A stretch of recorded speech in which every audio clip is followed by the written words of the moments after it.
Dopo un mese di pre-esercizio, venerdì 21 è entrata in funzione a Mestre la telecamera che vigila sulla ZTL in via Brentavecchia. Il risultato che ci comunica il responsabile per la terraferma della Polizia Municipale di Venezia è stato sorprendente.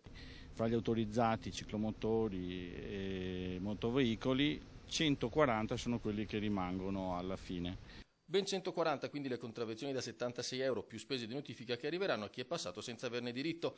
La polizia locale, che basava le sue previsioni sui numeri registrati nel periodo di prova, si aspettava un risultato diverso. Un numero un po' più consistente di quello che avevamo lasciato quando si era chiusa via Poerio, e l'ultimo transito su via Poerio ne registrava 80 di validi, quindi un aumento quasi del doppio purtroppo.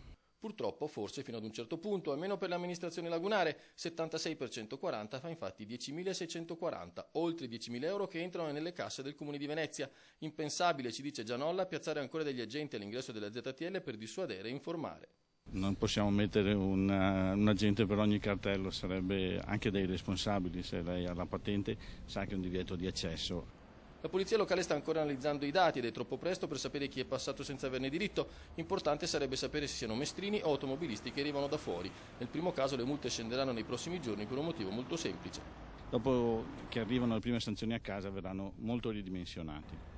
Nel frattempo sono entrati in funzione i velocar all'incrocio fra via Piave e via Trento alla stazione. Gianolla assicura che verrà multato solo chi supererà completamente la striscia bianca d'arresto. Chi si posa sulla riga d'accesso non viene sanzionato, ve l'assicuro, ho viste le validazioni. Viene sanzionato chi la oltrepassa, perché crea intralcio all'autobus che deve girare.